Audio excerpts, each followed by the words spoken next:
Salam Bapak Ibu yang terkasih dalam Yesus Kristus. Selamat malam untuk semua yang berada di Indonesia. Selamat sore bagi yang berada di Jerman dan sekitarnya. Dan selamat pagi bagi Bapak Ibu yang berada di Amerika dan Kanada. Kita bersyukur pada Tuhan pada malam hari ini bisa bertemu kembali dalam pelajaran firman di channel YouTube Cahaya Firman dan di Zoom Sema Adonai.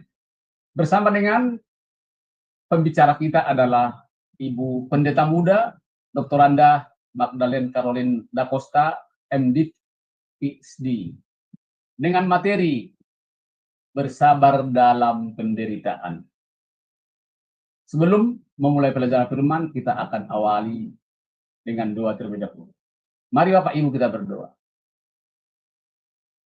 Kami bersyukur Tuhan pada malam hari ini bisa kembali belajar kebenaran firman-Mu. Berkati saya Tuhan sebagai moderator, agar bisa memandu pembelajaran firman-Mu ini dari awal pertengahan sampai selesai. Berdoa buat tim operator yang bekerja di belakang layar, kiranya Tuhan tolong agar mereka boleh bekerja dengan baik, tidak ada halangan. Berdoa juga buat peralatan yang kami pakai, wifi, laptop, handphone, listrik, dan semua peralatan yang berhubungan dengan pembelajaran firman-Mu ini, kiranya Tuhan tolong agar pelajaran ini boleh berjalan dengan lancar. Berdoa juga buat hamba-Mu, Ibu Pendeta Muda Magdalene Caroline, kiranya Tuhan tolong tutup bungkus dengan kuasa Roh Kudus-Mu agar semua pelajaran firman yang disampaikan boleh berasal daripada Engkau. Berkati juga semua yang mendengarkan di Zoom Sema Adonai, baik juga yang bergabung di channel YouTube Cahaya Firman, kiranya bukakan hati dan pikiran mereka, agar mereka juga boleh menerima pelajaran kebenaran firman. Ampuni segala dosa perbuatan kami yang kami sengaja maupun tidak kami sengaja, agar kami layak di hadapan, layak melayani Tuhan. Dalam nama anak-Mu Tuhan Yesus Kristus, kami sudah berdoa dan mengucap syukur. Haleluya. Amin. Baik Bapak Ibu, sebentar kita akan mendengarkan profil singkat dari pembicara kita pada malam hari ini. Tim operator dipersilakan, terima kasih. Shalom semua, selamat datang kembali di Zoom Sema Adonai dan di channel YouTube Cahaya Firman. Pada kesempatan kali ini kita akan berkenalan dengan pengajar kita, yakni Ibu Pendeta Magdalena Caroline Da Costa, dan berikut adalah profil singkat dari beliau. Magdalena Caroline Da Costa, Mojo Agung, Jombang, Jawa Timur, 17 Juli tahun 1973. Orang tua, Pendeta Christoffel Abraham Da Costa dan Pendeta Ineke Victorine Lydia I. Gunawan. Status pernikahan, menikah dengan Pendeta Daniel Albertus Vincentius, Sarjana Teknik. Dikaruniakan 2 anak. 1. Samuela Jessica Adelaide. 2. Samuel Jeremiah David. Pelayanan, mulai melayani Tuhan sejak usia 11 tahun, Gereja Bethany sampai saat ini. Memuridkan wanita sejak usia 15 tahun sampai sekarang. Dan tergabung dalam Virtuous Life Indonesia untuk menjangkau lebih banyak wanita agar dipulihkan dan dimuridkan.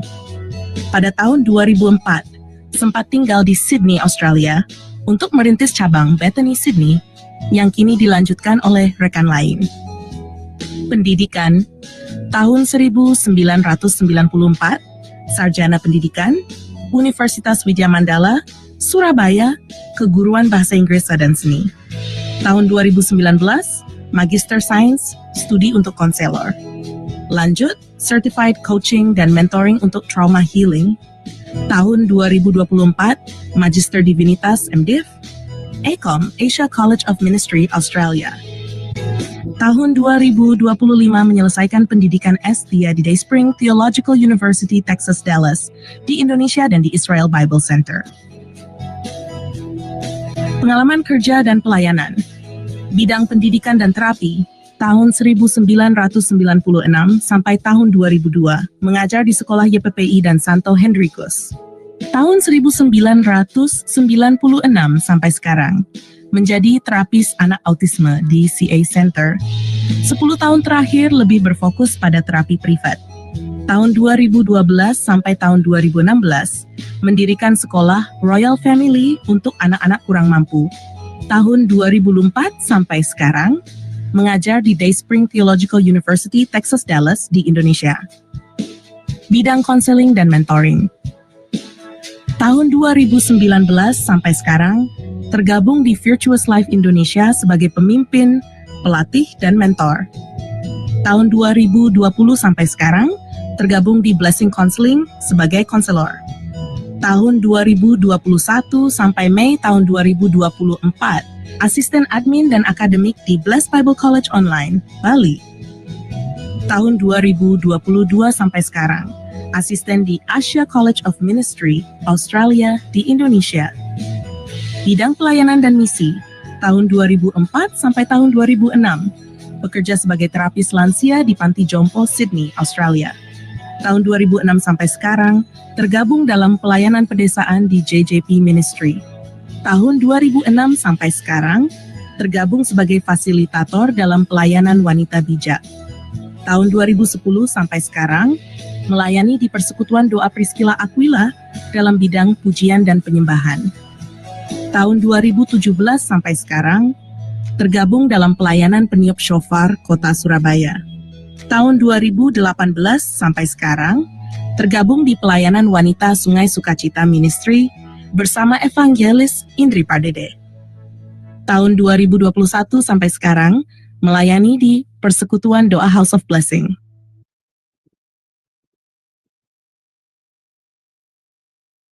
Itulah profil singkat dari pembicara kita pada malam hari ini. Baik Bapak Ibu, tiba saatnya saya akan menyapa beliau. Salam, selamat malam Ibu Magda, apa kabar? Shalom, shalom Pak Sam. Puji Tuhan baik. Ya, puji Tuhan, kiranya Ibu Magda tetap dalam keadaan baik dan tetap dalam perlindungan Tuhan dalam setiap pekerjaan dan pelayanannya. Dan waktu selanjutnya, saya serahkan kepada Ibu untuk memaparkan tema kita pada malam hari ini. Waktu dan tempat dipersilakan, Bu. Terima kasih. Baik, selamat malam Bapak Ibu. Kita akan segera memulai kelas pembelajaran kita pada malam hari ini, pagi hari ini, sore hari ini, ya, dimanapun Bapak Ibu ada. Nah, hari ini kita akan belajar tentang satu hal, yaitu bersabar dalam penderitaan.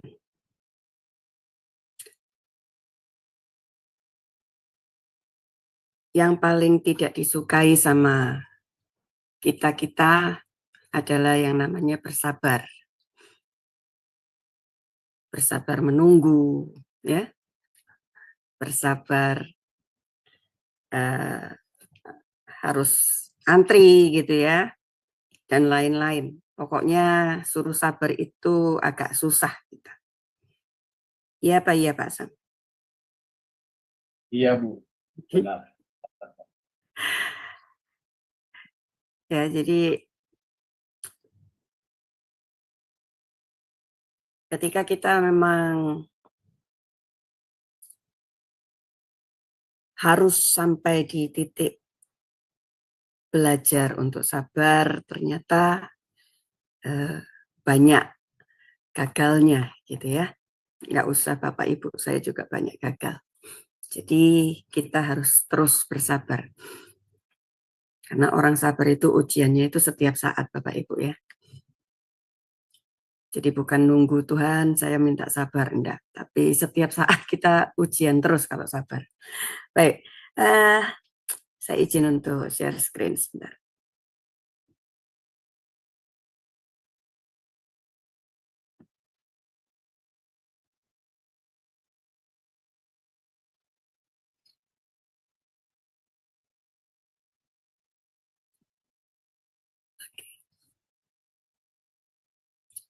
Baik, apakah sudah terlihat?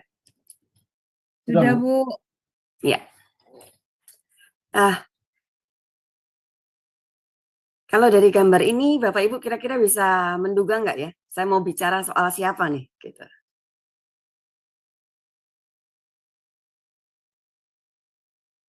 Kira-kira di salah satu tokoh Alkitab siapa nih ya yang modelnya seperti ini?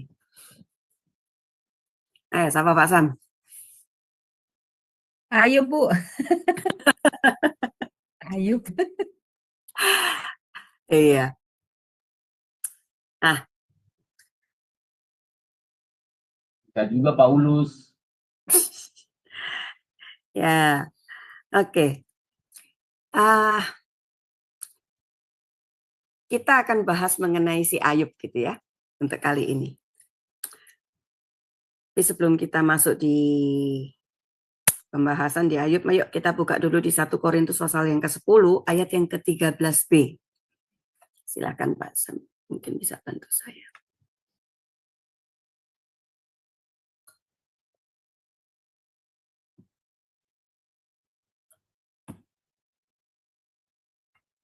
Satu Korintus 10 13b. 1 Korintus 10 ayat 13b, beginilah firman Tuhan. Sebab Allah setia, dan karena itu Ia tidak akan membiarkan kamu dicobai melampaui kekuatanmu.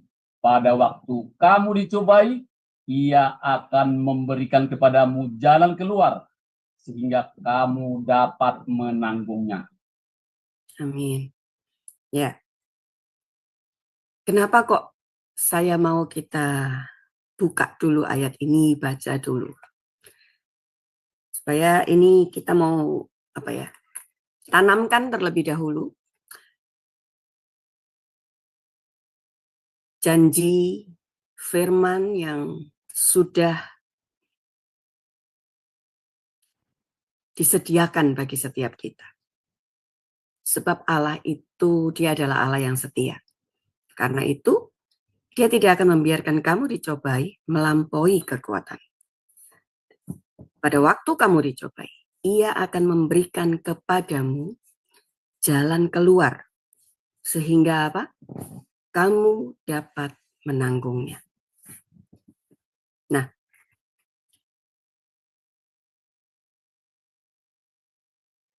apakah ada yang bisa menceritakan kepada saya sedikit siapa sih Ayub itu? Coba. Ini kisah sekolah minggu sebetulnya, jadi saya percaya pasti semuanya sudah pernah dengar.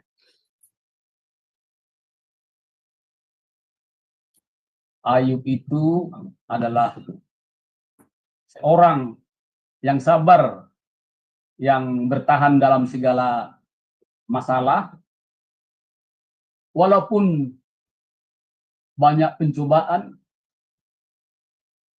hartanya hilang, anaknya, keluarganya hilang, tetapi Ayub sabar untuk menghadapi semua, dan Ayub tetap fokus kepada Tuhan, karena Ayub percaya bahwa Tuhan akan menolongnya. Apa yang didapatkan Ayub? Karena kesabarannya, dia mendapatkan berlipat kali ganda apa yang hilang, baik hartanya maupun keluarganya diganti oleh Tuhan.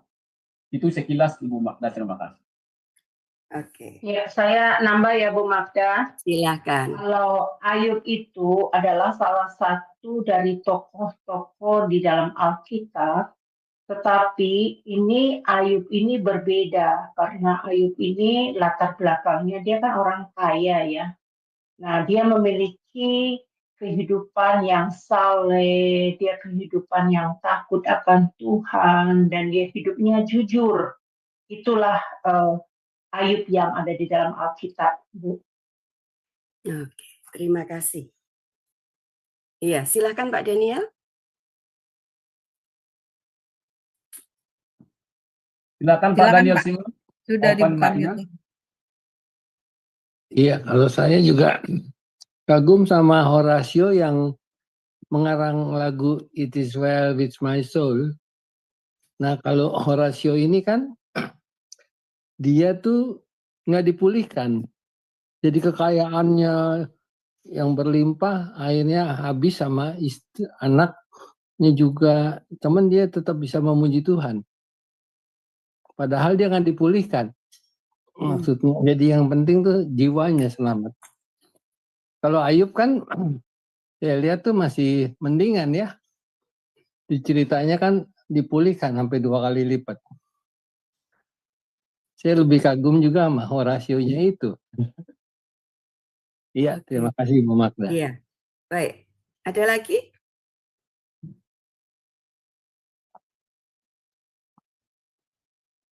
Ada Ibu Novi ya. Ibu Pak Novi di chat, Pak Novi ya, mengatakan Ayub adalah orang mendapat kasih karunia pada zaman itu. Karena Ayub adalah orang yang saleh, takut akan Tuhan. Iya, dari Pak Novi, Bu. Iya, baik. Satu lagi coba, kalau ada, masih ada, silahkan Bapak Ibu.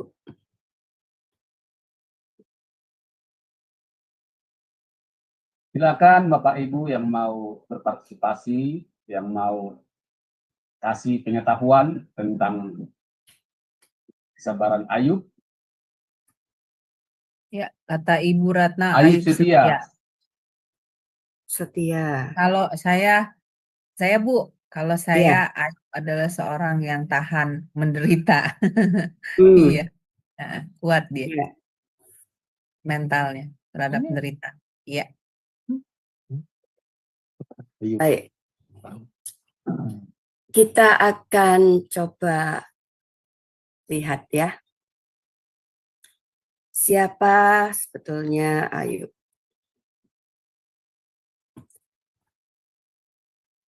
Nah ini.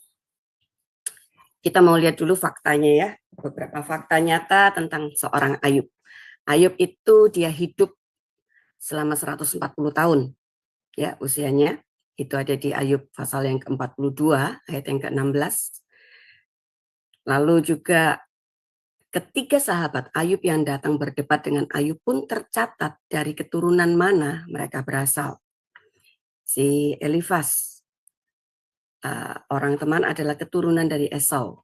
Bildad, orang Suah, adalah keturunan Abraham dari Ketura.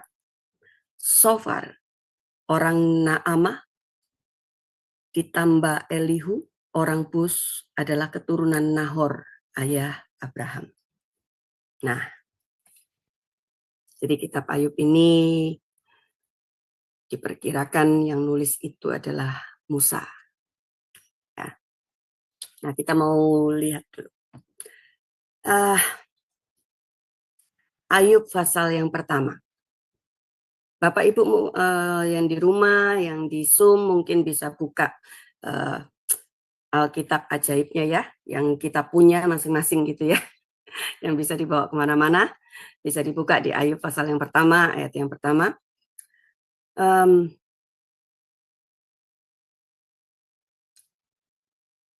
Kalau kita mau lihat siapa sih Ayub pada zaman itu, Ayub ini merupakan seorang yang bukan kaya ya, tetapi amat sangat kaya di bumi belahan timur. Jadi dia orang terkaya pada saat itu.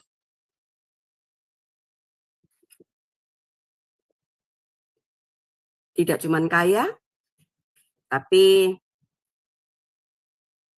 dikatakan anak-anaknya itu cantik-cantik gitu ya. Jadi cakep-cakep. Nah, di dalam pekerjaan, Ayub ini dia adalah seorang yang jujur. Pengusaha yang jujur. Dan hidupnya itu menjadi teladan bagi semua orang di zamannya. Bahkan kesalehan seorang Ayub itu diakui oleh Allah. Kita bisa baca di Ayub pasal yang ke-8, ayat yang kedua, juga di ayat yang ketiga. Nah, Bapak Ibu,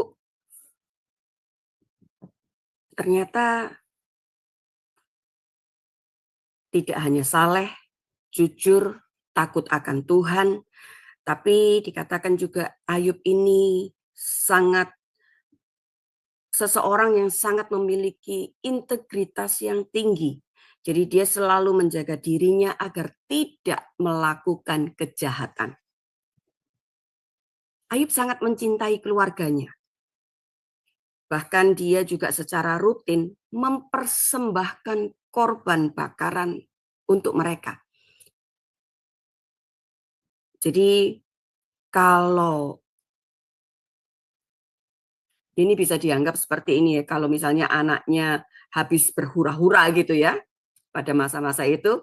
Jadi waktu mereka pulang, Ayub membuat satu korban bakaran untuk mereka. Jadi supaya memastikan meminta pengampunan kepada Tuhan jika ada dosa yang dilakukan.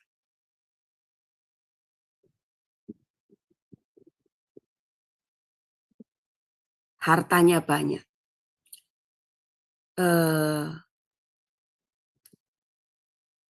Domba, unta, sapi, keledai itu sangat banyak. Makanya saya tadi katakan di depan bahwa dia merupakan orang terkaya di bumi belahan timur pada waktu itu. Keluarganya sangat harmonis. Ya. Keluarganya sangat harmonis dan kemudian juga sangat hidup dengan penuh Jadi tidak hanya Ayub gitu ya pada masa-masa itu yang takut akan Tuhan, tapi seluruh keluarganya karena mereka melihat papanya. Tetapi ini yang terjadi. Orang yang satu takut akan Tuhan, tidak pernah melakukan kejahatan, hidup dengan memiliki integritas yang tinggi. Bahkan kesalehannya diakui sama Tuhan. Yang terjadi ketika Tuhan melihat ada orang yang saleh, takut akan Tuhan, itu berkat itu enggak berhenti-berhenti gitu ya. Nah, yang enggak terima siapa? Siapa yang tidak terima ketika melihat seorang yang takut akan Tuhan, kemudian diberkati berlimpah? Iblis, Bu. Iblis enggak cuma iblis ya, tapi juga orang-orang yang sepertinya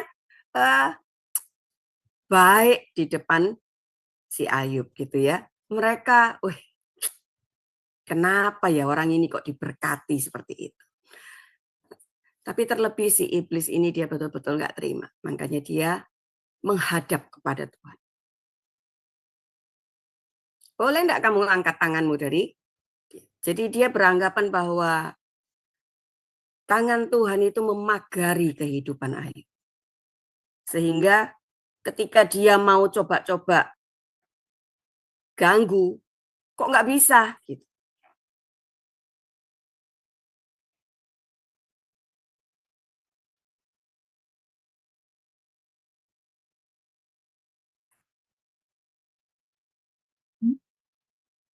Dari momen ini kita melihat ya, itu ada di, coba Bapak Ibu baca di Ayub pasal yang pertama, ayat yang ke-6 sampai ayat yang ke-12.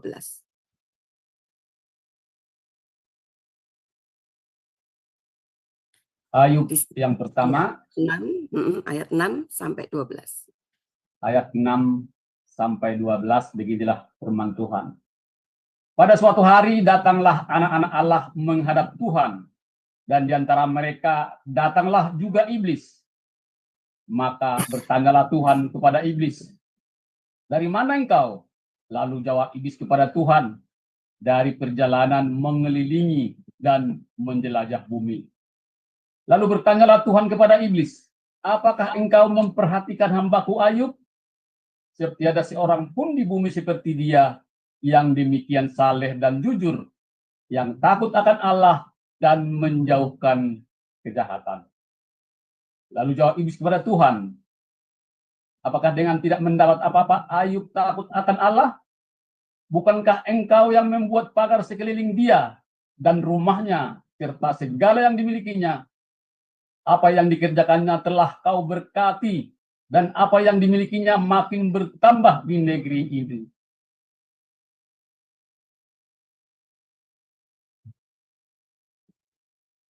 Tetapi ulurkanlah tanganmu dan jamahlah segala yang dipunyainya. Ia pasti mengutuki engkau di hadapanmu. Maka firman Tuhan kepada iblis, nah, segala yang dipunyainya ada dalam kuasamu. Hanya janganlah engkau mengulurkan tanganmu terhadap dirinya. Kemudian pergilah iblis dari hadapan Tuhan. Pada suatu hari, ketika anak-anaknya yang lelaki dan perempuan makan-makan dan minum anggur di rumah saudara mereka yang sulung, datanglah seorang pesuruh kepada Ayub dan berkata, sedang lembu sapi membajak dan keleda-keleda betina makan rumput di sebelahnya, datanglah orang-orang Seba menyerang dan merampasnya, serta memukul penjaganya dengan mata pedang. Hanya aku sendiri yang luput, sehingga dapat memberitahukan hal itu kepada Tuhan. Sementara orang itu berbicara, datanglah orang lain dan berkata, api telah menyambar langit dan membakar serta memakan habis kambing domba dan penjaga-penjaga. Hanya aku sendiri yang luput, sehingga dapat memberitakan hal itu kepada Tuhan. Sementara orang itu berbicara, datanglah orang lain dan berkata, orang-orang Kasdim membentuk 3 pasukan, lalu menyerbu unta-unta dan merampasnya, serta memukul penjaganya dengan mata pedang. Hanya aku sendiri yang luput, sehingga dapat memberitahukan hal itu kepada Tuhan. Sementara orang itu berbicara, datanglah orang lain dan berkata, anak-anak Tuhan yang lelaki dan yang perempuan sedang makan-makan dan minum anggur di rumah saudara mereka yang sulung. Maka tiba-tiba angin ribut bertiup dari seberang padang gurun. Rumah itu dilanjanya pada 4 penjuru dan roboh menimpa orang-orang muda itu, sehingga mereka mati. Hanya aku sendiri yang luput, sehingga dapat memberitahukan hal itu kepada Tuhan. Maka berdirilah Ayub, lalu mengoyakkan jubahnya dan mencukur kepalanya, kemudian sujudlah ia menyembah. Katanya, dengan telanjang aku keluar dari kandungan ibuku, dengan telanjang juga aku akan kembali ke dalamnya. Tuhan yang memberi, Tuhan yang mengambil, terpujilah nama Tuhan. Dalam semuanya itu, Ayub tidak berbuat dosa dan tidak menuduh Allah berbuat kurang patut.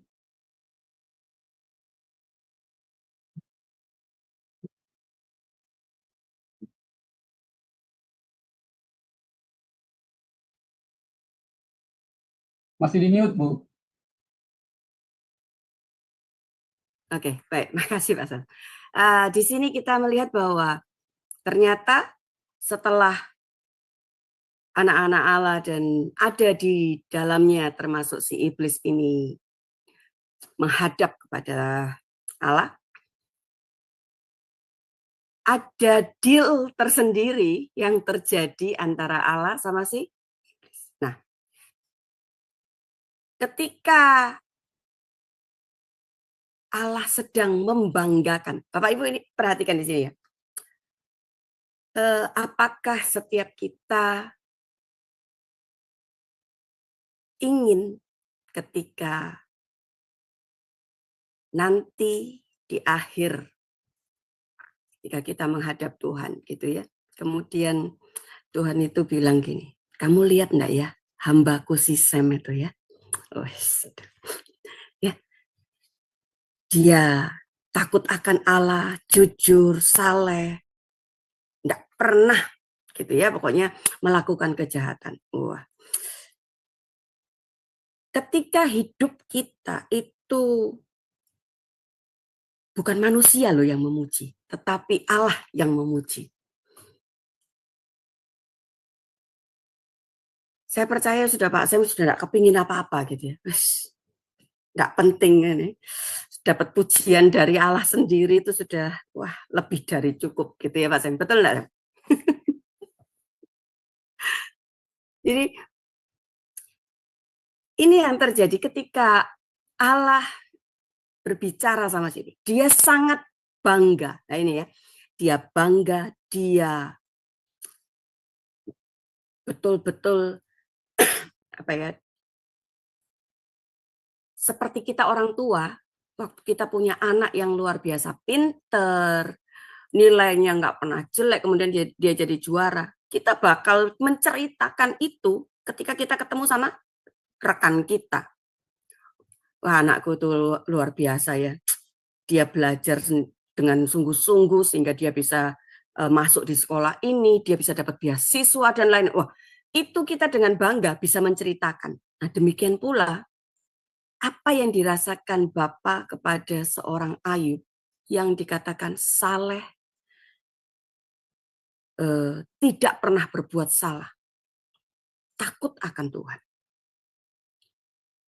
Ini yang sungguh-sungguh kita perlu teladani dan pelajari dari seorang Ayub. Tapi ternyata ketika kita membaca kisah dari Ayub, apa yang dia alami, jalani, sampai dia ada di titik akhir, itu nggak semudah ketika kita bilang, mari kita meneladani seorang Ayub gitu ya. Karena perjuangan dan perjalanan dia itu tidak mudah. Kita mau lihat.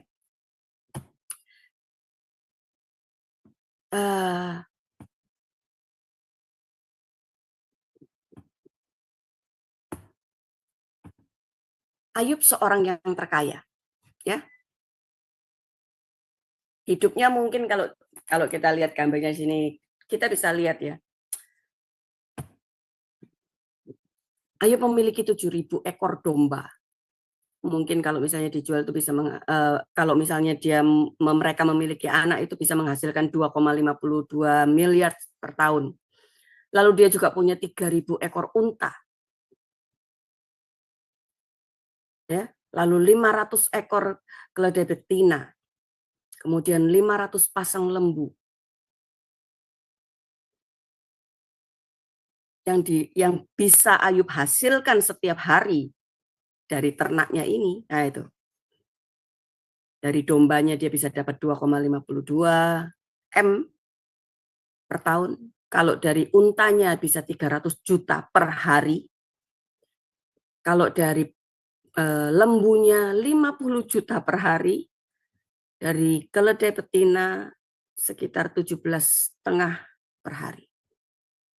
Bapak Ibu bisa bayangin kira-kira kalau misalnya penghasilan kita segini, Pak Asam sudah ketawa-ketawa terus kira-kira, wah bisa bayangin ya, waduh beli apa, jalan-jalan kemana, udah semua, seluruh dunia udah langsung diputerin gitu ya.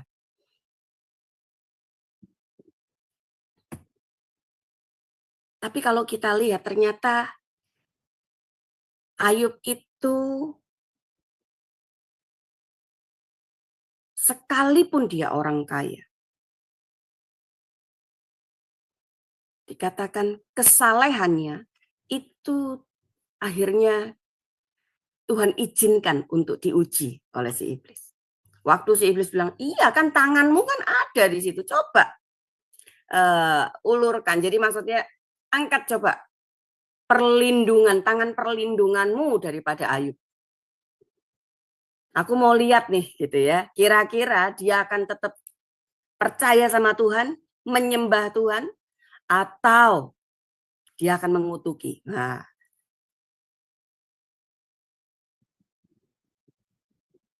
karena si iblis ini atau si setan ini merasa bahwa Ayub itu setia karena Tuhan memberkati. Karena Tuhan menjaga. Sehingga ya iyalah orang diberkati ya pastilah gitu ya. Oh sudah diberkati ngapain lagi nggak percaya? Ya pasti percaya, pasti diberkatin terus gitu.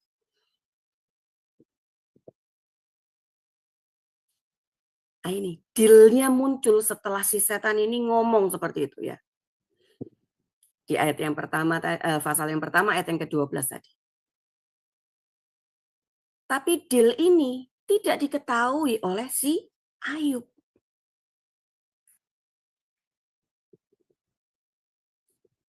begitu deal itu istilahnya seperti saya kemarin ya, ada jedok palu gitu ya. Nah, tak gitu 3 kali gitu ya. Udah deal, jalan. Nah, begitu jalan yang terjadi. Nggak pakai, istilahnya nggak pakai rem ini si iblisnya ya Bapak Ibu ya. Bayangkan dalam 1 hari.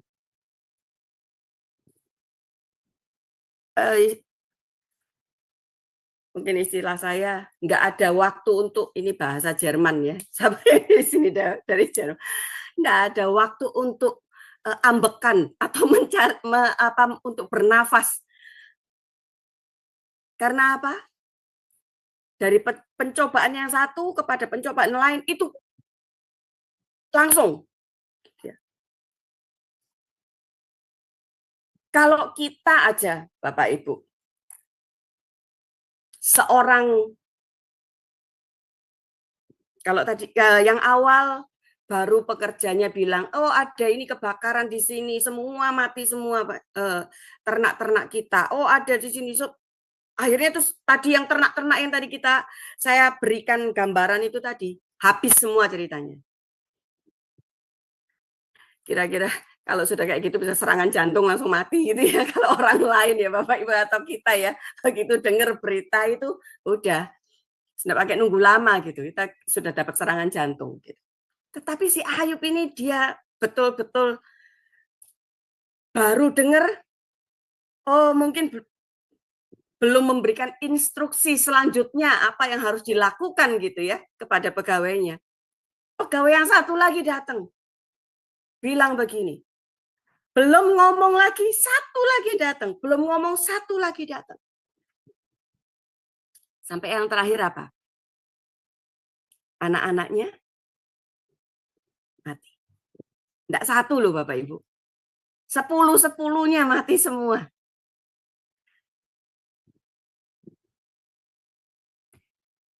Kalau ada pasangan suami istri yang sudah menikah lama, lalu tiba-tiba dikaruniai anak, cuman satu aja mungkin ya, sudah. Tiba-tiba harus diambil, mungkin sama seperti kisah dari Adam sama si Sarah itu ya. Waktu mereka disuruh mempersembahkan Ishak. Sebagai seorang mama, sebagai seorang papa, mungkin kita bisa sampai, kalau dibilang, mungkin nangis nggak cuma 7 hari 7 malam ya. Sudah lama nikah, dapat anaknya susah, begitu dapat anak, diambil pula.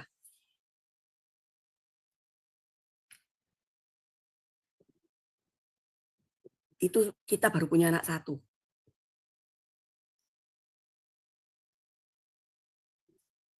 Ayub mengalami yang namanya 10 anaknya, semua meninggal.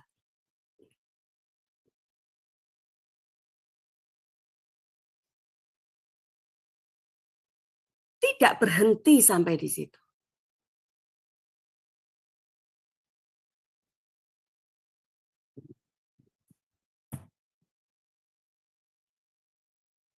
Iblis pergi dari hadapan Tuhan, lalu ditimpanya Ayub dengan bara yang busuk dari telapak kakinya sampai ke batu kepalanya. Lalu Ayub mengambil sekeping beling untuk menggaruk-garuk badannya sambil duduk di tengah-tengah abu.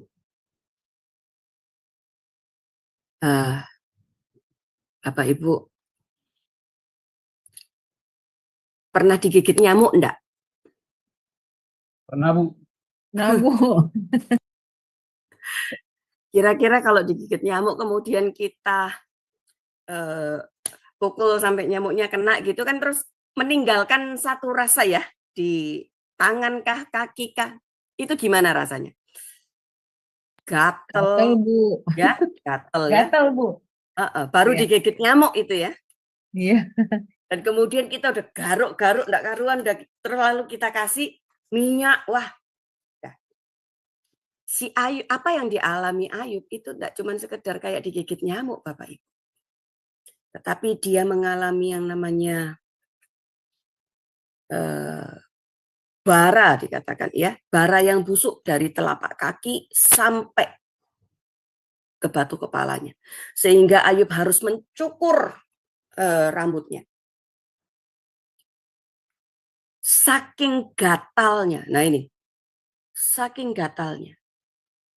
Tidak cuman sekedar tangannya yang menggaruk. Ayub akhirnya mengambil pecahan beling ya, dikatakan, lalu menggarukkan. Bayangin, bara yang busuk dari telapak kaki sampai batu kepala itu sudah banyak dan itu mengeluarkan ketika itu digaruk kemudian pecah, baunya tambah busuk. Karena gatalnya tidak tertahankan.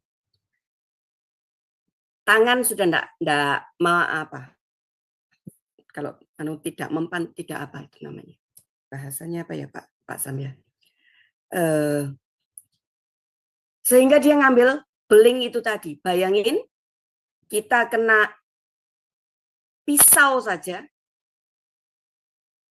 sudah gimana ya?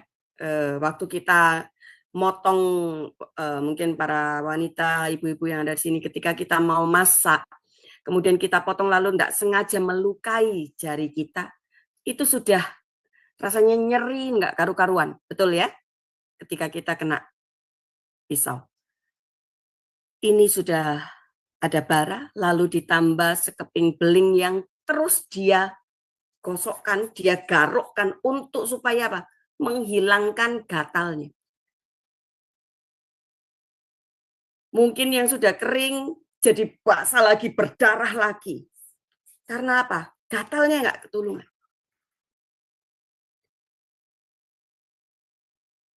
Beberapa komentator Alkitab menyelidiki mengenai penyakit Ayub.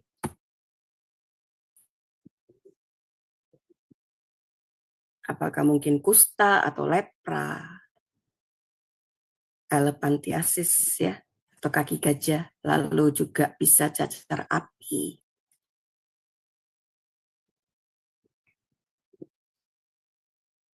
Kita melihat yang seperti ini aja, rasanya sudah, ya apa ya itu Tuhan ya.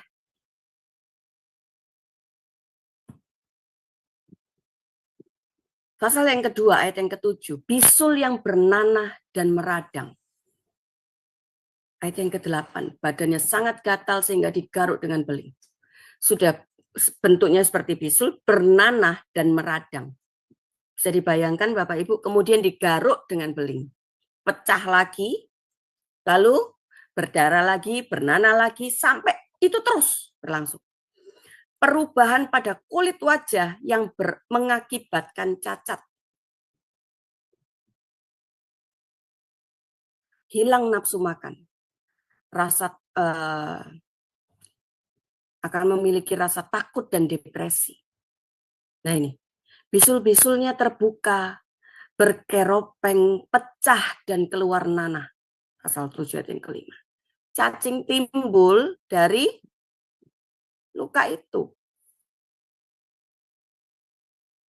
Lukanya banyak dan ada di mana-mana. Ya bayangkan Bapak Ibu, dari telapak kaki sampai batu kepala. Tidak menyisahkan, kalau mungkin Bapak Ibu bisa lihat gambar ini, tidak menyisakan satu tempat pun gitu ya, lukanya betul-betul seluruh tubuh. Akibatnya dia jadi sulit bernafas. Jadi sangat kurus. Nafasnya dan juga tubuhnya berbau sangat busuk. Rasa sakit yang terus-menerus. Kulitku menjadi hitam dan mengelupas dari tubuhku. Tulang-tulangku mengering karena demam. Ini yang dialami dan dirasakan oleh seorang Ayub.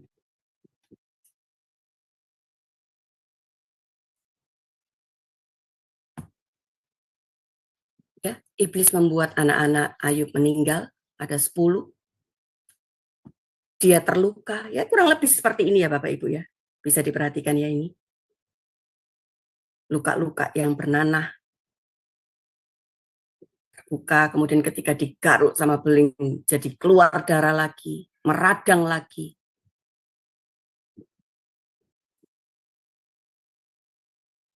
Dan yang paling parah adalah istrinya. Di sini kita lihat seorang istri yang seharusnya mungkin bisa menghibur, bisa menopang. Tapi karena istrinya ini terbiasa apa? Hidup di dalam kelimpahan. Betul ya? Terbiasa hidup punya, ada. Lalu tiba-tiba habis dalam satu hari semuanya. Suaminya yang mungkin dulu tampan, gagah, tiba-tiba seperti ini.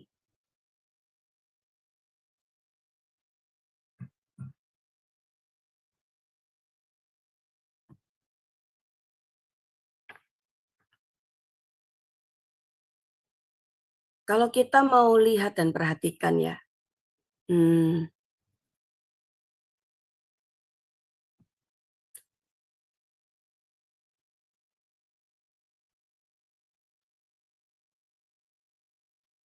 di dalam Mazmur itu dikatakan kalau orang-orang yang percaya kepada Tuhan,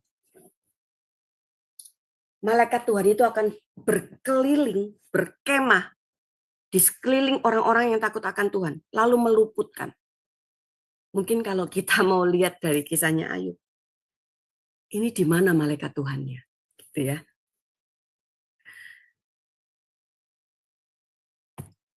Kita bisa lihat ini di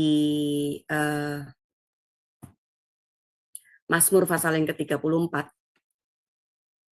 ayat yang ke-8.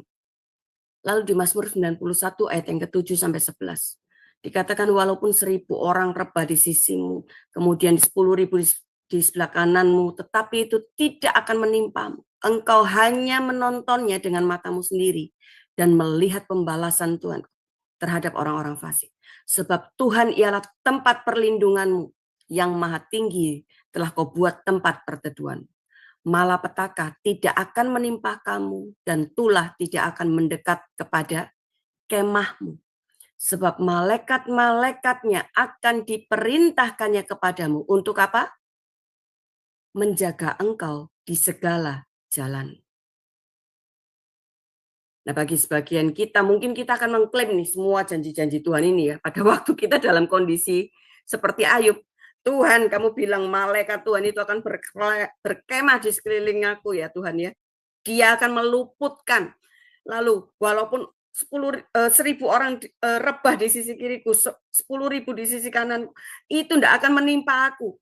Kita akan terus mengklaim itu janji Tuhan. Kita akan terus memperkatakan janji-janji Tuhan itu. Tapi apa yang terjadi sama Ayub? Ayub tetap sabar loh Bapak Ibu.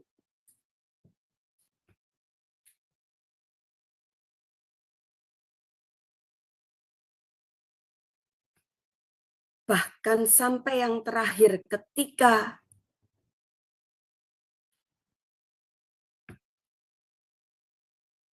istrinya bilang sama Ayub, sudah kutukilah Allahmu, kemudian apa? Disuruh apa Ayub?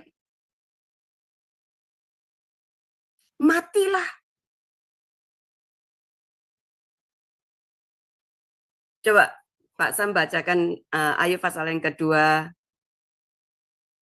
ayat 10b.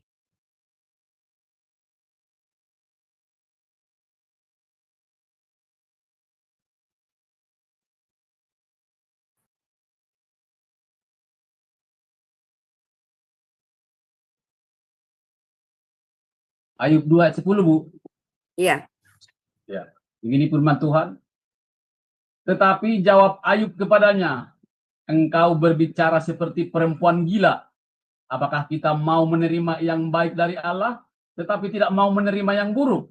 Dalam kesemuanya itu, Ayub tidak berbuat dosa dengan bibirnya. Ya. Kenapa Ayub bicara seperti itu, Bapak Ibu? Di ayat yang ke-9, istrinya kan bilang begini. Masih bertekunkah engkau dalam kesalehanmu? Kutukilah Allahmu dan matilah. Kira-kira Pak Sam, kalau istrinya Pak Sam bilang seperti itu sama Pak Sam ngomong apa? Tapi istri saya nggak mau Apakah bilang jawabannya begitu. sama kayak Ayub nggak?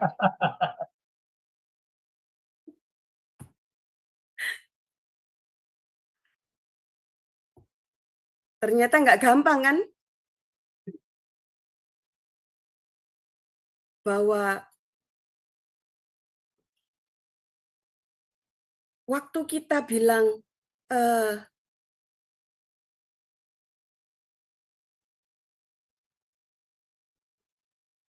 kamu masih tetap percaya tak sama Tuhan. Dalam kondisi yang sudah seperti ini, kamu masih tetap percaya. Mana Tuhanmu? Kita pasti akan mendengarkan statement-statement itu. Iya apa iya Bapak Ibu?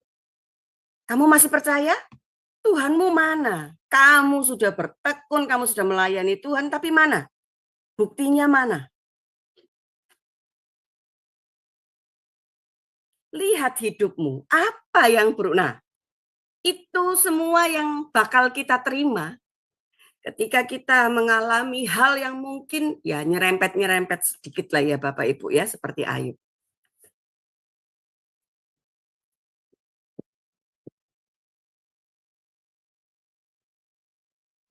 Tapi yang membuat kita, kenapa kok seorang Ayub itu patut untuk kita teladani?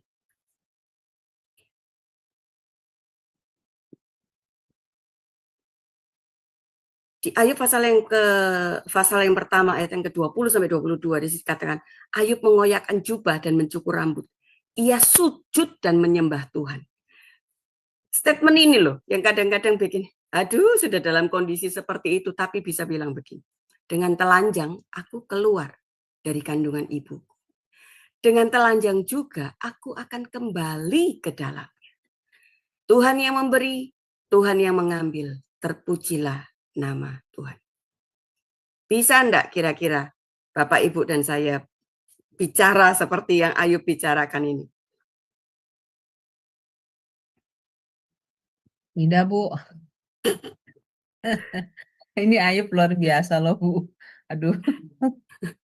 Kita bisa betul-betul, enggak Tuhan-Tuhanan, enggak apa-apa. Ya, mungkin kalau harta diambil masih oke. Anak mati semua, Bapak Ibu. Enggak cuma satu. Kemudian istri kita suruh apa? Kutuki Allahmu. Terus enggak apa-apa, wes kamu mati. Daripada kamu udah sakit-sakitan kayak gini. Tapi kita lihat seorang Ayub. Dia sangat memahami bagaimana dia bisa ada di muka bumi ini. Dengan telanjang aku keluar dari kandungan ibu. Dengan telanjang juga aku akan kembali ke dalam. Tuhan yang memberi, Tuhan yang mengambil. Jadi satu sisi ketika kita lihat ini, kita tahu bahwa Ayub sangat paham, sangat mengerti setiap apa yang dia miliki. Harta, keluarga. Itu semua dari Tuhan.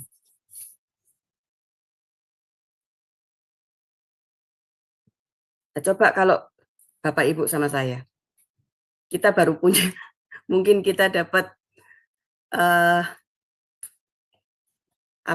berkat, baru dapat berkat mungkin 100 juta gitu ya. Kemudian tiba-tiba harus direlakan untuk diambil, diserahkan, dipersembahkan.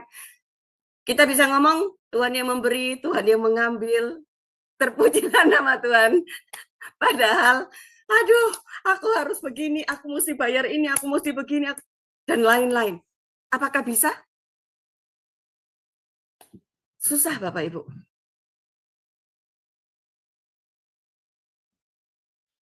Makanya kenapa kita disuruh belajar sama si Ayub.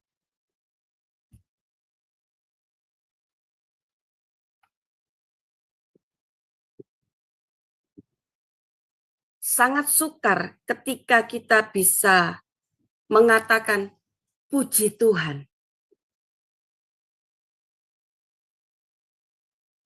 Pada waktu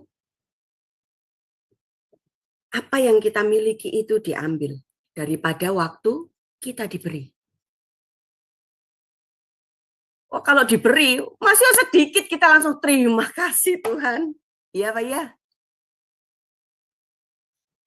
Tapi begitu diambil Bapak Ibu, kita sudah protes, kita marah-marah, bahkan mungkin kita sampai di titik sudah tidak Tuhan-Tuhanan. Seorang Francis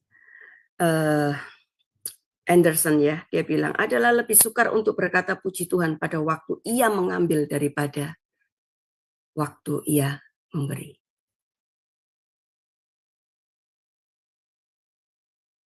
Tapi kita lihat Ayub bisa melakukannya.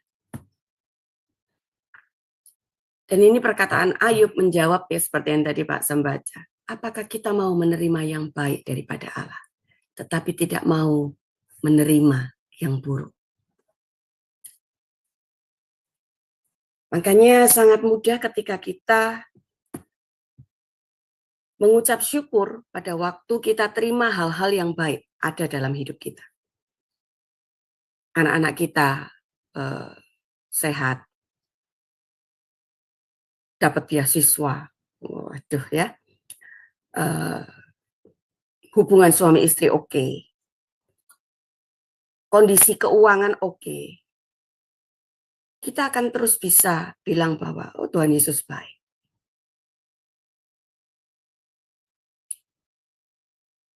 Tetapi ketika semuanya dalam kondisi yang tidak baik-baik saja, anak sakit-sakitan,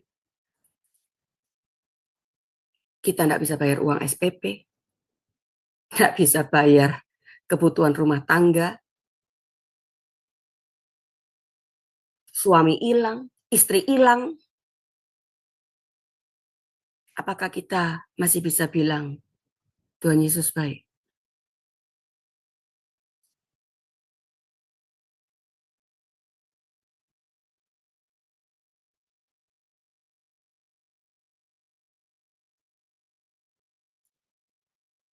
Kalau itu nggak terjadi sama kita, mungkin kita masih bisa bilang, bisa Bu, kita masih bisa bilang bahwa Tuhan Yesus itu baik. Kan memang dia baik.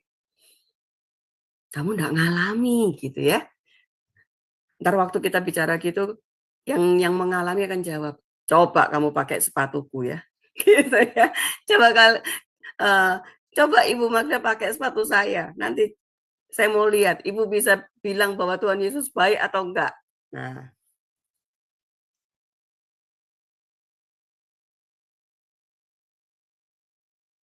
begitu juga saya. Ketika saya mau mencoba pakai sepatunya Pak Sam, saya mungkin juga akan kesulitan mengatakan bahwa Tuhan Yesus itu baik.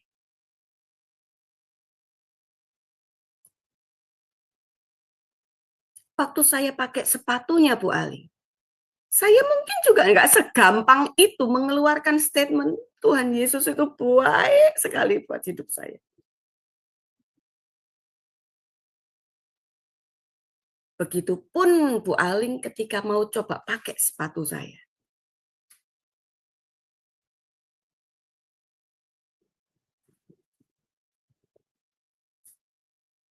Masing-masing kita punya satu ukuran yang memang Tuhan sudah tempatkan pas, cukup untuk kita semua masing-masing mampu menjalani dan menghadapinya. Makanya tadi saya bilang, kenapa kok ayat itu tadi di depan bahwa Tuhan tidak akan memberikan pencobaan melebihi itu, kita tak baca dulu. Karena itu nanti yang akan kita alami. Kita tidak usah berandai-andai, karena apa? Kita hidup masih nempel sama tanah ya, masih ada di bumi gitu. Jadi apa yang terjadi kepada masing-masing Bapak, Ibu, dan saya, kita melihat bahwa tidak selalu setiap hari kita mengalami hari yang baik.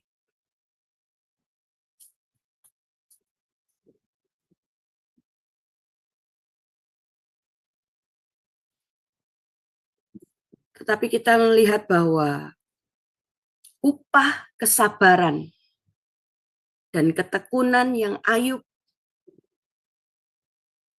lakukan, contohkan bagi setiap kita. Tidak hanya istrinya yang tadi bilang juru dia mati setelah mengutuki Tuhan, sahabat-sahabatnya pun mulai meragukan, bahkan bilang, kamu pasti ngelakuin dosa deh. Pernah Bapak Ibu ngalami ini? Begitu kita mungkin waktu berangkat kerja pagi gitu ya, terus tiba-tiba sepeda motor kita ditabrak dari belakang atau mobil kita ngapain gitu ya, pasti kita tidak saat teduh. Ada yang ngomong gitu sama Bapak Ibu, lupa berdoa pasti ya, tidak puasa, pasti ngelakuin dosa, ngelakuin kesalahan. Pernah ya Pak Sam ya?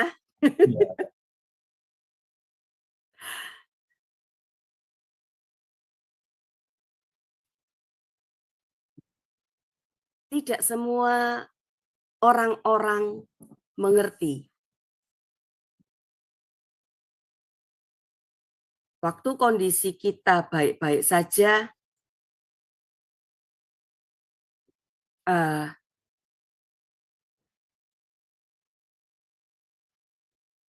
oke.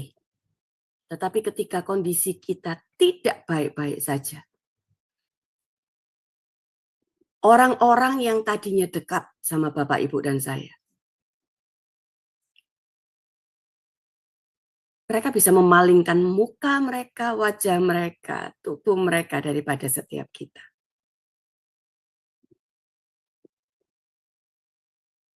Mereka akan meninggalkan kita.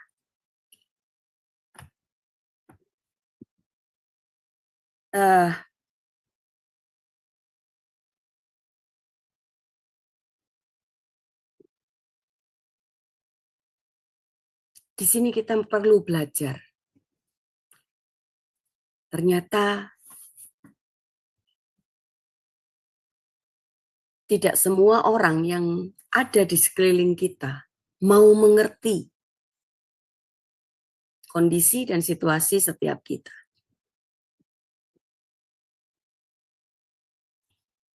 Proses yang Bapak, Ibu, dan saya jalani, tidak semua bisa dilihat dan diterima secara positif oleh orang-orang yang melihatnya. Seperti yang tadi saya bilang, akan ada statement-statement yang keluar. Coba kamu koreksi, kamu bikin dosa apa sama Tuhan? Kamu bikin kesalahan apa? Coba cek lagi. Kenapa kok sampai hidupmu seperti ini? Kenapa kok keuanganmu seperti ini terus? Ya.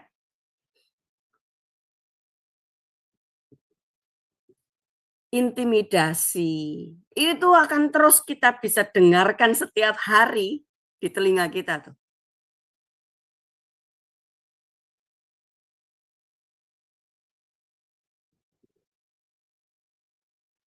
Kalau Bapak Ibu ada yang pernah mengalami sampai di titik ini seperti yang saya tadi baru bicara, apa yang Bapak Ibu lakukan?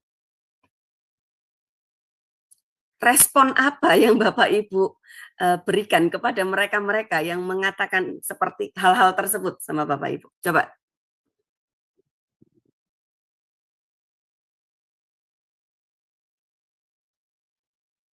Ada nggak yang pernah mengalami Bapak Ibu?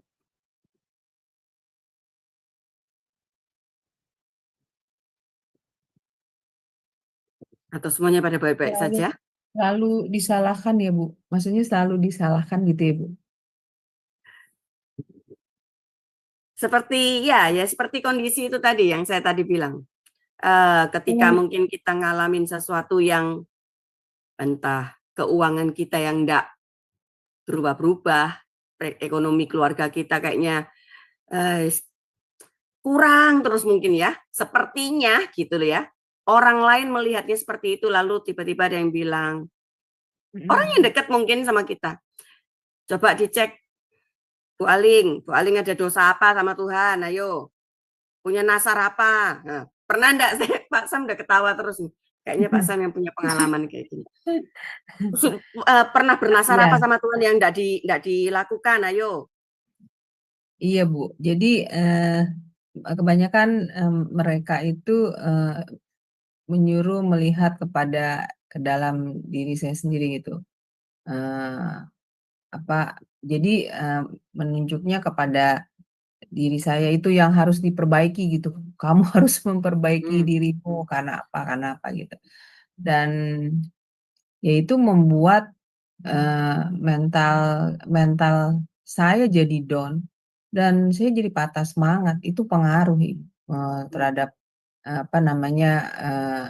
tuduhan-tuduhan, walaupun nggak menuduh, tapi ini kan lebih mengarahkannya itu menunjukkannya kepada kita gitu.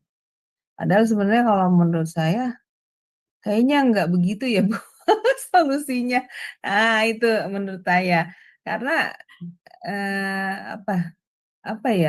itu kayaknya bukan suatu solusi deh Bu bagi kita jika melihat orang yang terpuruk seperti itu lalu kita menunjuk pada dia gitu. Coba kamu introspeksi dirimu, coba lihat kan. Nah itu dia. Karena hasilnya itu yang membuat seseorang itu jadi down gitu, jadi mentalnya down, makanya jadi patah. Itu bukannya, kalau menurut saya sih bukannya suatu hal yang membangun ya Bu.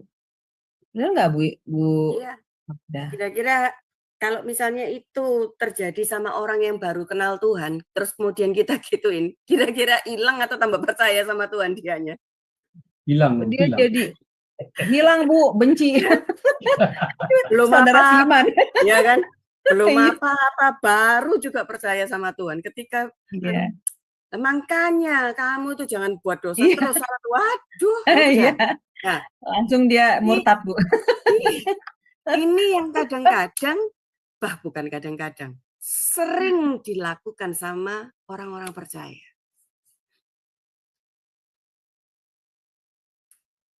Bapak Ibu, mari kita mau belajar untuk seperti ini.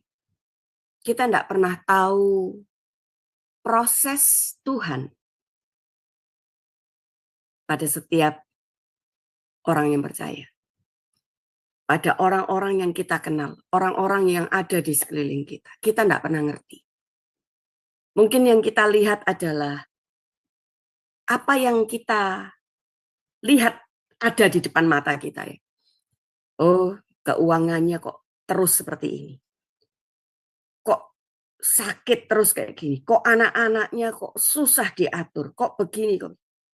Kemudian kita langsung berasumsi, kita langsung menunjuk dan lain-lain.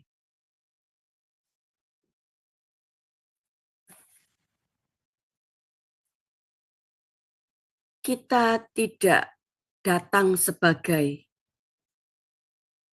orang yang bisa meneduhkan.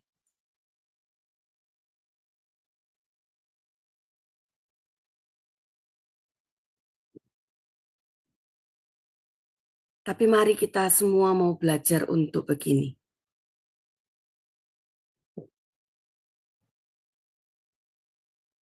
Karena kita tidak pernah tahu proses yang dialami oleh masing-masing orang. Bisa karena memang Tuhan lagi proses dia. Bisa juga karena apa? Karena memang dia harus bayar harga dari apa yang sudah dia lakukan. Kesalahannya, memang mungkin dia melakukan kesalahan dan memang dia lagi bayar harga. Kita juga tidak pernah tahu. Makanya jangan pernah menunjukkan jari kita dengan mudah kepada orang lain. Karena ketika kita pun dibeginikan sama orang, kita tidak suka.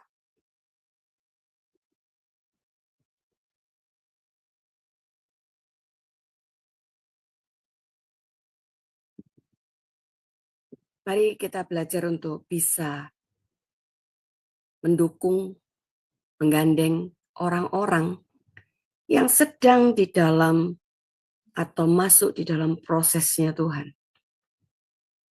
Kalaupun dia sedang membayar harga dari hasil perbuatannya, dari kesalahan-kesalahannya, kita pun harus bisa jadi pendukung supaya apa? Dia tetap kuat dan dia bisa terus kembali melayani Tuhan. Jangan gara-gara kita akhirnya tidak cuman kembali tapi malah bablas sudah ya. Wis gak Tuhan-Tuhanan sudah. Apa orang Kristen semua kayak. Nah, waktu kita dengar orang Kristen semua ternyata kayak gini. Katanya baik, penuh kasih.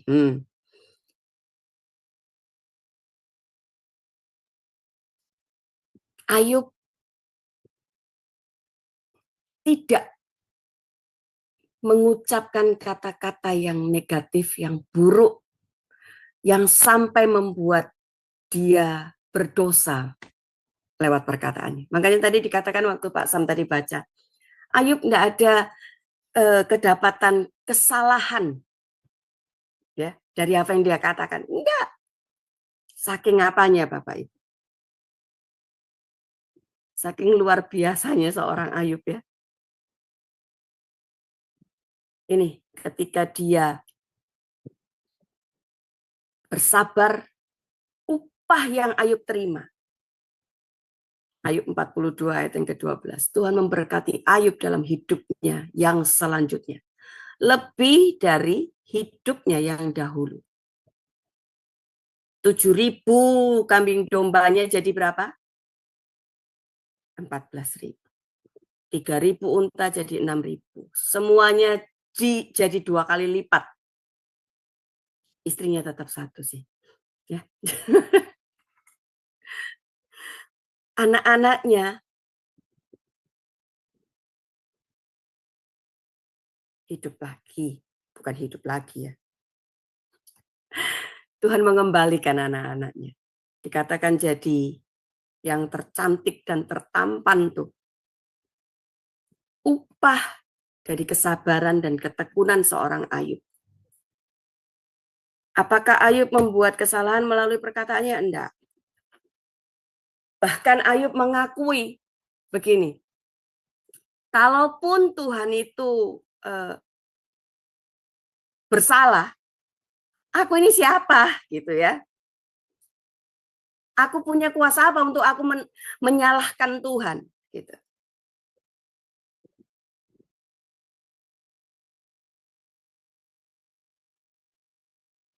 Bahkan seorang Ayub yang dikatakan Tuhan itu sangat bangga karena kesalehan, ketekunan, ketaatan, takut akan Tuhan, integritasnya. Dia mengatakan ini. Ternyata, nah ini ya. Semua yang aku dengar, aku ketahui tentang Tuhan itu semuanya apa? Dari apa? Hanya dari kata orang. Bayangkan Bapak Ibu. Semua yang Ayub dengar. Tapi yang dari kata orang saja, seorang Ayub bisa jadi orang yang saleh, takut akan Tuhan, hidup berintegritas, menjaga kehidupan keharmonisan dari keluarganya. Itu hanya dari kata orang. Dan selanjutnya Ayub mengatakan seperti ini. Tetapi sekarang, apa? Mataku sendiri melihat.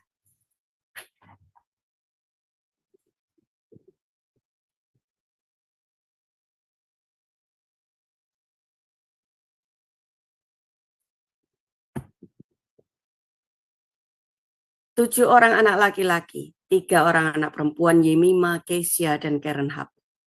Di seluruh negeri, bayangkan Bapak Ibu, di seluruh negeri tidak terdapat perempuan yang secantik anak-anak Ayub. Dan mereka diberi ayahnya milik pusaka. Kalau dulu anak perempuan nggak ada ya, nggak dapat ya. Tetapi ini yang dialami, yang diterima oleh anak-anak Ayub.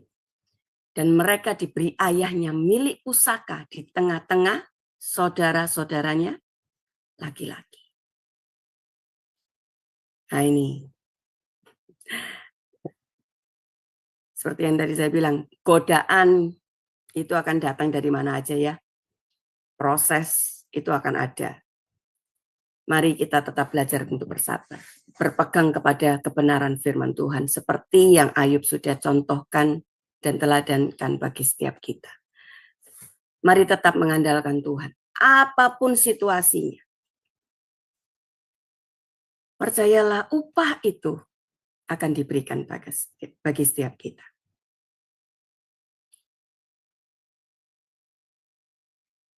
Kita coba buka di Ayub 4 ya.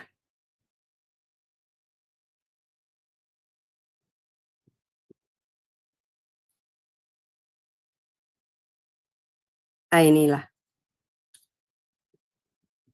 Apakah Ayub pernah menyesali situasi yang dia alami? Pernah enggak? Tidak.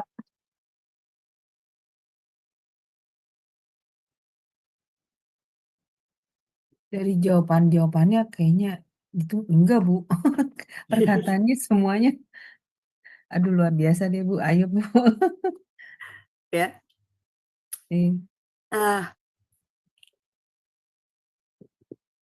Di Ayub pasal 40, di situ Ayub merendahkan diri. Itu setelah sahabat-sahabatnya bilang, "Dah, kamu bertobat, kamu melakukan gini-gini dan lain-lain." Itu tadi ya, seperti yang saya bilang. Ayat yang ke-39 ya di sini.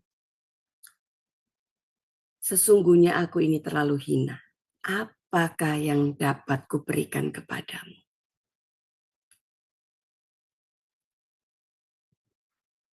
Sampai Tuhan itu sempat menantang Ayub. Maka dari dalam badai Tuhan menjawab Ayub, "Bersiaplah engkau sebagai laki-laki. Aku akan menanyai engkau dan engkau memberitahu aku. Apakah engkau hendak meniadakan pengadilanku, mempersalahkan aku supaya engkau dapat membenarkan dirimu? Apakah lenganmu seperti lengan Allah dan apakah engkau mengguntur seperti Dia? Hiasilah dirimu dengan kemegahan dan keluhuran. Kenakanlah keagungan dan semarak. Luapkanlah marahmu yang bergelora. Amat-amatilah setiap orang yang congkak dan rendahkanlah dia. Amat-amatilah setiap orang yang congkak, tundukkanlah dia dan hancurkanlah orang-orang fasik di tempatnya. Pendamlah mereka bersama-sama dalam debu, kurunglah mereka di tempat yang tersembunyi. Maka aku pun akan memuji engkau karena tangan kananmu memberi engkau kemenangan. Itu Tuhan menantang Ayub.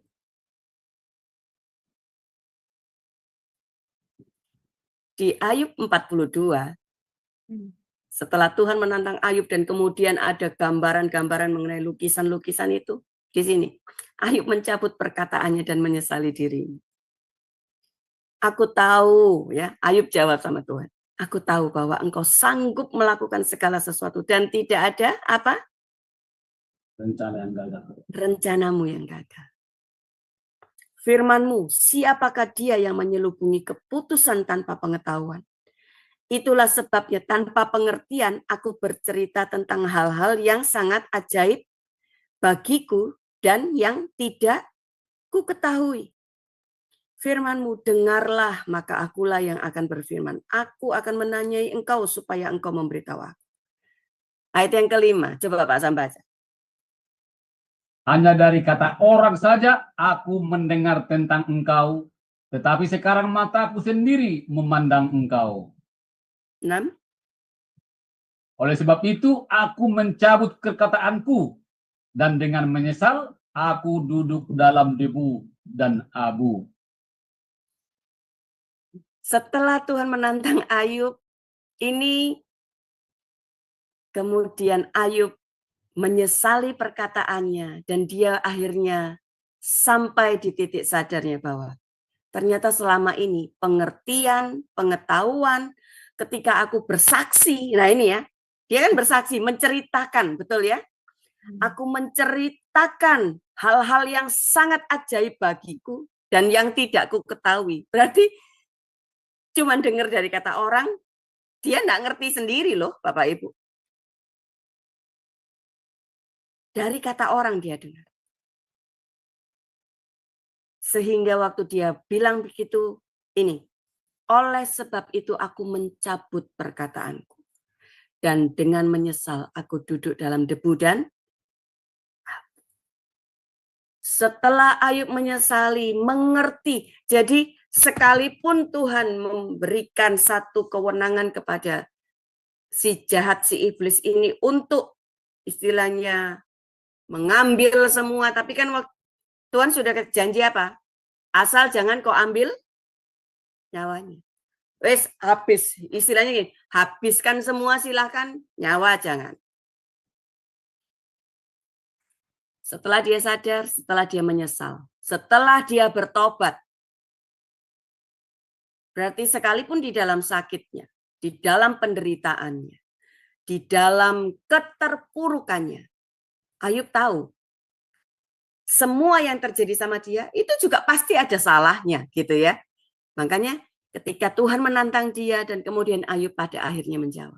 Ternyata selama ini ketika aku bercerita tentang Tuhan kepada orang lain, hal-hal yang ajaib yang Tuhan mungkin kerjakan dalam hidupku, aku sebetulnya cerita tanpa pengertian loh. Aku enggak ngerti loh sebetulnya tentang semua itu. Jadi aku mencabut perkataanku dan dengan menyesal, Ayub akhirnya bertobat. Pertobatan akhirnya melahirkan yang namanya apa? Pemulihan. Dari sakitnya Ayub pun pada akhirnya dipulihkan sama Tuhan. Tidak ada bekas loh ya Bapak Ibu. Kulitnya Ayub jadi tetap bagus semuanya.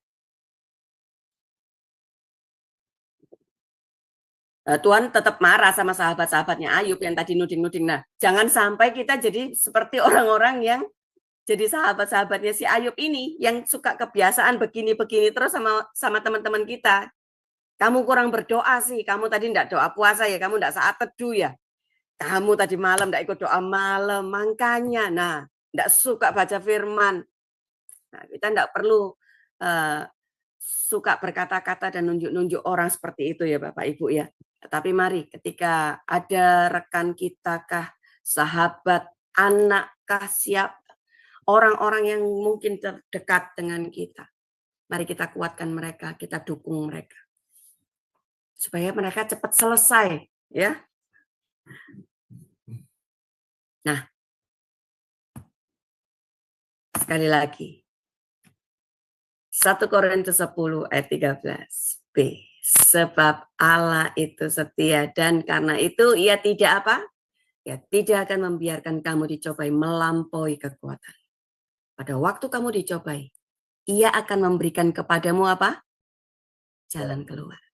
Sehingga kamu dapat menanggungnya. Saya selesai Bapak Ibu. Terima kasih Pak Sam. Baik, terima kasih Ibu Magda atas pemaparan tema kita pada malam hari ini yang sangat luar biasa dan terperinci. Sebelum kita akhiri atau mungkin nanti kalau masih ada waktu tanya jawab, kita akan mendengarkan dulu terlebih dahulu pengumuman untuk beberapa hari ke depan yang disampaikan oleh Ibu Alin. Dipersilakan, terima kasih. Ya, baik Pak Sam. Baik Bapak Ibu sekalian, saya akan membacakan acara-acara Semadonai ke depannya ya. Ya, baik sudah tampak di layar. Baik Bapak Ibu, untuk besok hari Kamis tanggal 20 November 2025 di jam 20.30 waktu Indonesia Barat di Semadonai akan kembali ada kelas pembelajaran firman. Dan kita akan belajar tentang materi eksposisi kitab Matius, diambil dari Matius 1 ayat 18 sampai dengan 25. Dan ini sudah masuk sesi yang kedua. Dengan temanya kali ini adalah Yusuf pria perkasa, yang akan dibawakan oleh Bapak Gembala kami sendiri sebagai narasumbernya, yaitu Pak Pendeta Daniel Palungan, dan moderatornya adalah Pak Sam Siagian. Selanjutnya, Bapak Ibu, di hari Jumat, tanggal 21 November 2025, di jam 19.00 waktu Indonesia Barat, di Sema Adonai akan kembali ada kelas pembelajaran firman. Dan kita akan belajar tentang materi pelajaran sejarah penebusan. Ini adalah buku sejarah penebusan yang ke-8 ya Bapak Ibu. Dan ini sudah masuk sesi yang ke-30 dengan temanya adalah hubungan tanah Kanaan dan orang Ibrani. Dan yang menjadi narasumbernya seperti biasa untuk kelas pelajaran sejarah penebusan adalah Pak Pendeta Dr. Yudi Lengkong MTH dan moderatornya adalah Ibu Heni. Selanjutnya Bapak Ibu masih di hari yang sama, di hari Jumat di jam 21.00 waktu Indonesia Baratnya masih ada kelas pelajaran firman yang terakhir ya Bapak Ibu di Sema Adonai. Dan kita akan belajar tentang materi pastoral counseling dengan temanya kali ini adalah gangguan mental pada anak penderita ADHD. Dan untuk seperti biasa ya, untuk kelas pastoral counseling, narasumber kami adalah Pak Pendeta Dr. Dedi Kurniawan MTH dan moderatornya adalah Ibu Aling saya sendiri. Kemudian Bapak Ibu, ini adalah renungan pagi Sema Adonai, diadakan setiap hari mulai dari hari Senin sampai dengan Sabtu, dimulai dari jam 5.30 pagi waktu Indonesia Barat dan dilayani oleh hamba-hamba Tuhan yang sangat memberkati. Jadi Bapak Ibu sekalian, untuk renungan pagi Sema Adonai ini dapat Bapak Ibu ikuti lewat Zoom Sema Adonai atau lewat channel YouTube Cahaya Firman. Dan bagi Bapak Ibu yang belum mensubscribe channel YouTube baru kami Cahaya Firman, tolong subscribe ya Bapak Ibu. Dan bagi Bapak Ibu yang sudah mensubscribe channel YouTube baru kami Cahaya Firman, tolong subscribe sekali lagi dengan penulisan @cahayafirman79 strip X9060, dikarenakan ini adalah channel Cahaya Firman kami yang paling terbaru kembali. Dan juga Bapak Ibu tolong subscribe juga channel kami yang dengan penulisan @cahayafirman_3x bagi Bapak Ibu yang belum mensubscribe-nya.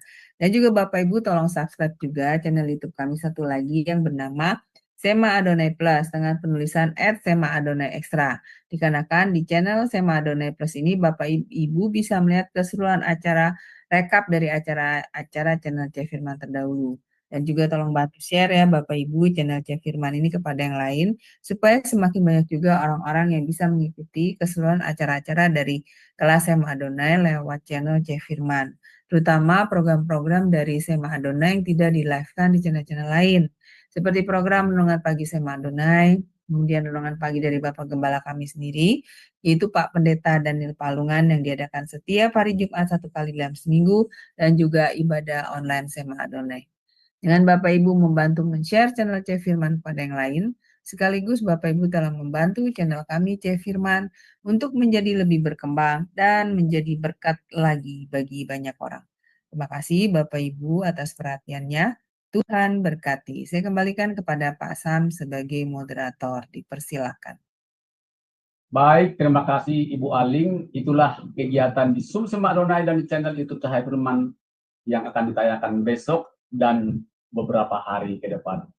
Baik Bapak Ibu, kita kasih waktu kesempatan sekitar 5 menit atau beberapa menit ke depan yang mau bertanya atas respon tema kita pada malam hari ini, sabar dalam penderitaan yang sangat luar biasa. Mungkin ada yang mengalami sebagian yang dialami kisah dari Ayub. Mungkin Bapak Ibu bisa bertanya, dipersilakan, atau raise hand terlebih dahulu, atau bisa di chat. Silakan Bapak Ibu, kita kasih waktu beberapa menit ke depan.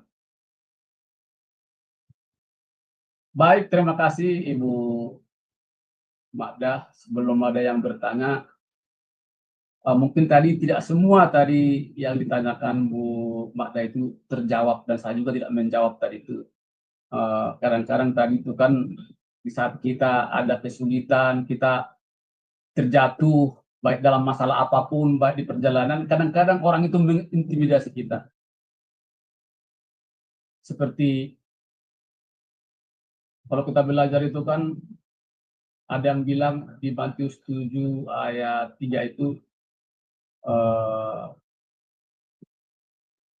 kita bisa melihat selumbar di mata saudara kita, tetapi balok di mata kita tidak bisa. Tadi untuk mengatasi seperti apa yang diintimidasi orang kepada kita ketika terjadi, kita alami seperti yang disampaikan oleh Ibu tadi. Bagaimana kita menjawab dalam hati atau menjawab orang itu? Apakah kamu tidak berdoa, kamu tidak mengikuti itu, kamu tidak datang persekutuan, kamu meninggalkan persekutuan? Kan seperti itu intimidasi mereka yang sering kita alami atau beberapa orang yang mengalami seperti itu. Apa yang harus kita lakukan untuk mengatasi itu, menjawab itu, dan apa yang harus kita lakukan kalau memang benar-benar kita seperti itu. Tapi memang sangat sulit kita untuk menjawab orang itu. Bagaimana menurut Ibu Magda? Iya, jaga respon hati kita tuh paling susah ya Pak Sam ya. Apalagi dengan kondisi yang tidak baik-baik saja. Dan itulah yang dilihat sama orang-orang di sekeliling kita. Sehingga dengan mudahnya mereka akan menunjuk kepada situasi dan kondisi yang sedang kita alami. Jadi ketika kita mungkin ada di dalam kondisi yang seperti itu, akan lebih baik kita diam. Karena membela diri pun orang akan terus melihat begini. Kondisinya itu loh seperti ini, kamu membela diri seperti apa? Nah, pasti kita juga pernah mendengar tuh jawaban seperti itu ketika kita bilang, kamu kan nggak ngerti. Nah, misalnya kita baru ngomong satu kalimat itu aja, mereka akan jawab, apa yang kita nggak ngerti? Kenyataannya kan begini-begini. Nah, mereka akan terus mempertontonkan, memperlihatkan situasi yang mereka mau lihat ini loh. Itu loh, lihatan situasimu seperti ini. Kamu masih tetap mau bela diri bahwa kamu tidak melakukan kesalahan, bahwa kamu tidak berbuat dosa. Nah, akan terus seperti itu. Jadi diam, sama seperti Ayub ya. Sekalipun pada waktu istrinya bahkan sampai nyuruh dia mengutuki Tuhan, Ayub pun juga cuman berkata seperti itu. Nah, apa kamu cuman mau terima yang baik? Lalu yang buruknya enggak. Ayub hanya memperkatakan itu pun hanya mengingatkan istrinya yang seharusnya sebagai penopang pada waktu kondisinya Ayub yang seperti itu, yang harusnya menguatkan Ayub gitu ya. Tapi justru dia wes daripada kamu sakit seperti ini gitu ya. Mungkin istri juga melihat bahwa aduh sengsara sekali ya. Ngelihat setiap kali Ayub mungkin garuk pakai beling itu luka-lukanya, sakitnya. Itu yang membuat istrinya bilang sudah, kutuki Allahmu terus mati aja. Firman bilang bahwa kebenaran itu akan muncul nanti seperti biar Tuhan yang akan menjadi pembela kita. Setiap kali kita mau membela diri, akan ada banyak juga tetap orang begini sama kita. Jadi, lah kalau kita diam terus Bu, nanti kan kita ditekan terus, nanti kita begini. Diam dan berdoalah.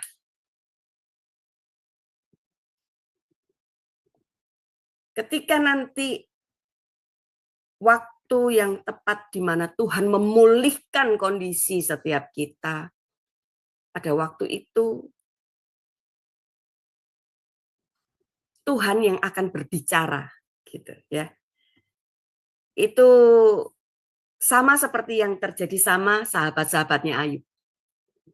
Waktu Tuhan menegur mereka, waktu kira-kira kalau kita ditegur sama Tuhan itu entengkah Bapak Ibu? Enggak loh. Berat Bu. Ya, jadi makanya kenapa kadang-kadang kita memang bakal merasa begini. Nah, masa cuma berdoa toh? Padahal itu omongan-omongan itu setiap saat loh Bu. Setiap kali saya jalan keluar rumah itu pasti saya dengar loh Bu. Ya sudah. Memang enggak enak, tetapi kalau kita respon hati kita salah, nanti kita justru tambah berdosa nanti di situ.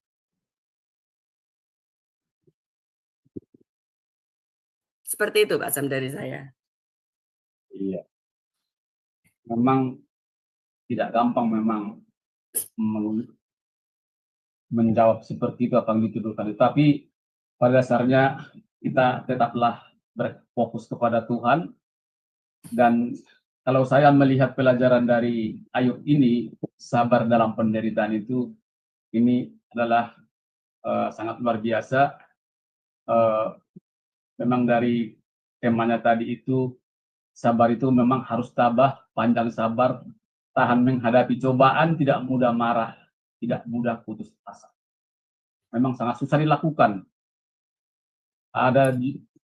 Saya menulis orang Kristen atau orang percaya yang hidupnya sabar, tahan menghadapi cobaan walaupun hidupnya dihina, tapi tidak gampang untuk melakukannya. Hanya campur tangan Tuhan dan penyertaan Roh Kudus baru bisa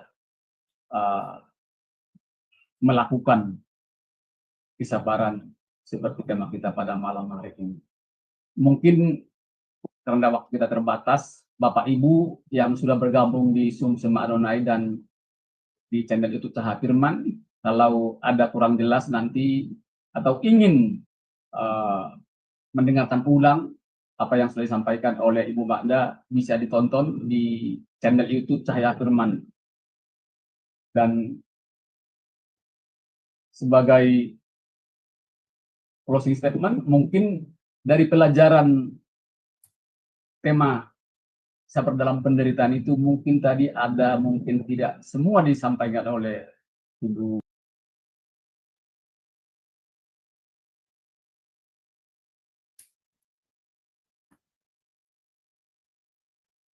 Wah, sebentar ya Bapak Ibu, sepertinya Pak Sam terlempar ya. Iya, baik kalau gitu saya yang tutup ya Bu. Iya, baik Bapak Ibu sekalian, terima kasih untuk bersamanya dengan Shema Adonai. Dan Ibu Magda, apakah masih ada closing statement-nya? Jika masih ada, boleh Ibu sampaikan, lalu tutup dengan doa bagi kami semua ya Bapak, ya Ibu Magda, dipersilakan. Ya. Ya, saya mungkin mau mengingatkan satu statement yang Ayub katakan, bahwa jangan sampai kita sebagai orang percaya, kita hanya mengenal Tuhan dari kata orang. Tetapi mari setiap kita bisa mengalami Tuhan secara pribadi. Kita bisa melihat apa yang Tuhan kerjakan secara luar biasa di dalam kehidupan kita. Dan percayalah bahwa dalam setiap momen, dalam setiap musim kehidupan kita, Tuhan itu selalu ada. Dia tidak pernah meninggalkan kita. Dia terus sedang mendidik setiap Bapak, Ibu, dan saya. Jadi mari terus berjalan maju ke depan. Mungkin kita ada salah di sini saat ini. Cepat berbalik, cepat bertobat. Tuhan itu akan terus menggandeng tangan kita. Dia tidak akan pernah meninggalkan kita. Tidak akan pernah melepaskan pegangan tangannya. Itu aja, jadi mari kita akan berdoa Bapak Ibu. Tuhan, terima kasih buat apa yang sudah kami pelajari pada malam hari ini. Biar apa yang kami bisa lihat dan pelajari dari kehidupan seorang Ayub, kami mau belajar untuk meneladaninya. Kami mau mengambil setiap apa yang baik yang sudah Ayub teladankan bagi setiap kami. Kesalehannya, kesabarannya, ketekunannya. takut akan Tuhan. Bahkan dia mau mengakui kesalahannya sampai di titik dia melihat bagaimana Tuhan memimpin seluruh kehidupannya, mengubah kehidupannya. Mari Bapa, kami percaya Engkau yang akan terus memperlengkapi setiap kami. Kami percaya dimanapun setiap kami ada, Engkau selalu ada. Karena kami tahu Engkau adalah Allah yang juga ada di medan pertempuran bagi setiap kami. Engkau tidak pernah melepaskan tangan-Mu atas setiap kami. Karena begitulah Tuhan bagi kami anak-anak-Mu. Terima kasih. Sebentar kami akan berpisah satu dengan yang lain, tapi kami tahu tangan Tuhan ada terus bersama-sama dengan kami. Memberikan perlindungan, kekuatan, kesehatan, dan berkat bagi setiap kami. Di dalam nama Yesus, kami sudah berdoa dan mengucap syukur. Amin. Amin. Baik, terima kasih Ibu Magda atas pengajarannya pada malam hari ini. Kiranya menjadi berkat bagi kami semua yang mendengarkan di kelas Zoom maupun yang bergabung di channel YouTube Cahaya. Terima kasih semuanya. Sampai di sini pelajaran firman pada malam hari ini. Sampai jumpa minggu depan. Salam sehat. Tuhan Yesus memberkati. Salam.